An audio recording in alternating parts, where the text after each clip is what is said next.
everybody, Drew McLellan here from Agency Management Institute. Despite the fact that this is prime holiday season, still got to talk to a lot of agency owners and answer a lot of questions. Some of the questions I got asked this week were, how and where are agencies making money in 2020 and where are they looking at in 2021?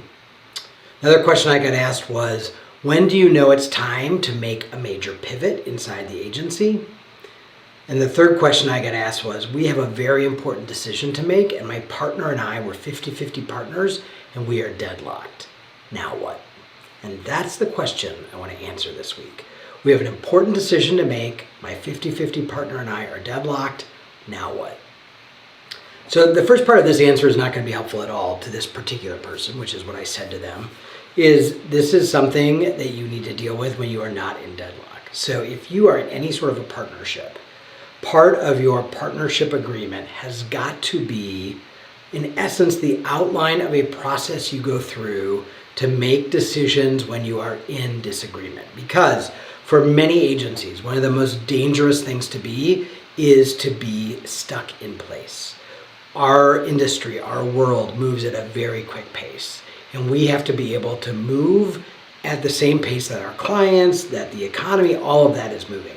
And certainly we have faced a lot of huge decisions in the last year dealing with COVID and Black Lives Matter and just the general unrest, at least here in the US, but I know in many parts of the globe.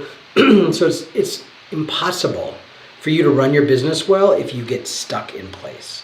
And so if you have any sort of a partnership agreement, whether you're a majority partner, minority partner, 50-50 partners, which by the way is my least favorite model of partnership because of this very problem, you've got to define how you make a decision and how you move through gridlock when it comes. So it may be as simple, and there is no right or wrong answer for this, but it may be as simple as you flip a coin. It may be that you take turns getting to make the decision. It may be that you bring in a third party that you both trust to help you navigate the decision.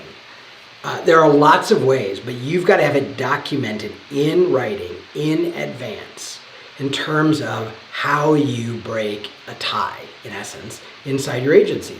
And that's got to be a tool that you use on small decisions and big decisions. And you both have to have enough confidence in whatever you decided at the time. There is no veto. So let's say your decision is that you're going to bring in a trusted third party, somebody who is an advisor to both of you, and you're going to allow them to be the tiebreaker.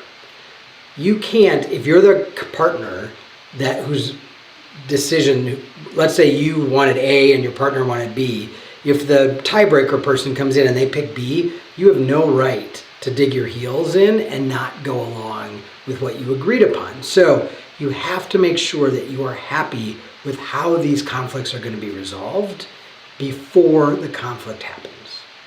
And to believe that you're going to go into a partnership and that you are always going to agree is crazy. And to not have a system in place that you both have confidence in to resolve that conflict means that what's going to happen is you're going to bully each other, you're going to have a lot of passive aggressive behavior, somebody's going to pout, somebody's going to complain, someone's going to go into a silent, whatever it is, however you show up in an argument, none of that is advantageous to your agency, your employees, or your clients. So you've got to have a methodology for breaking the tie.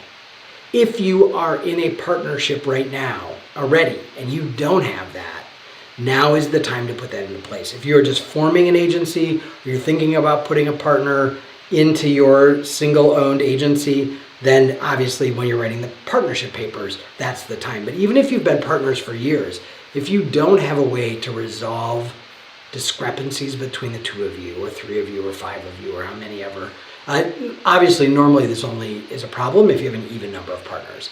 If there are 3 partners or 5 partners, or I have one agency that has 7 partners, those decisions, if you are doing it by just majority rules, those decisions get resolved pretty easily.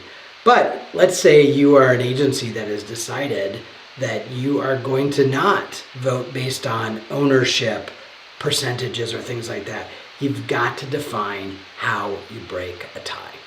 So whether you are taking on a partner or you have a partner, if you don't have that, do it now while you are not in conflict. It is sort of the business equivalent of a prenup agreement. It's a lot easier to do when you're not fighting. But for the person that asked me this question, here's what I said to him. I said, I think you have three choices. Either you can acquiesce and give in to your partner. You can continue to debate until one of you wears down. You can do something arbitrary like flip a coin, or you can bring in someone you both trust and both of you state your case and have that person be the tiebreaker.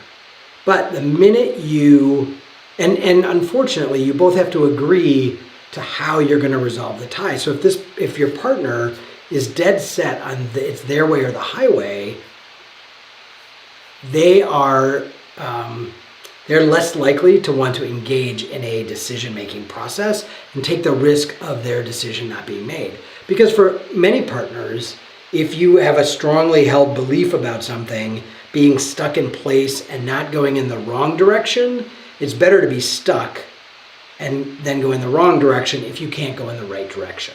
But if you are both frustrated that you're not getting along, that you are stagnant in the water, if you will, and your partner is willing to resolve this, whether or not he wins or loses this discussion, then I think you have those opportunities. And if you don't, then you need to say, you know what, unfortunately, we're deadlocked in this decision and none of us are willing to make a move to move forward, but we've got to put in place a decision-making mechanism so we don't put ourselves in this position again.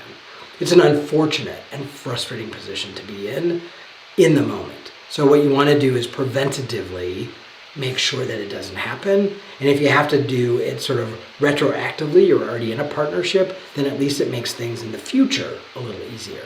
But this is a tough situation to solve if both people are firmly planted in place and neither of them wants to budge. And the big loser in this is always going to be the agency. It is always going to be the agency, because they can feel, your employees can feel that there's tension between the partners. They're not getting the resolution they want on a question. And the worst case that happens is, and I've seen this happen over and over again, one of the partners bullies the other partner or cajoles other people maybe on a leadership team to agree with that partner, and now you've got resentment between the partners, and there is nothing healthy about that.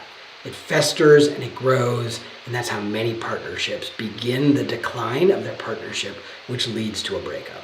So my message to you is, if you are not a solo owner, you've got to have in your operating agreement, in your partnership agreement, a defined way of resolving conflict, and you need to honor that every single time, even when it doesn't go your way.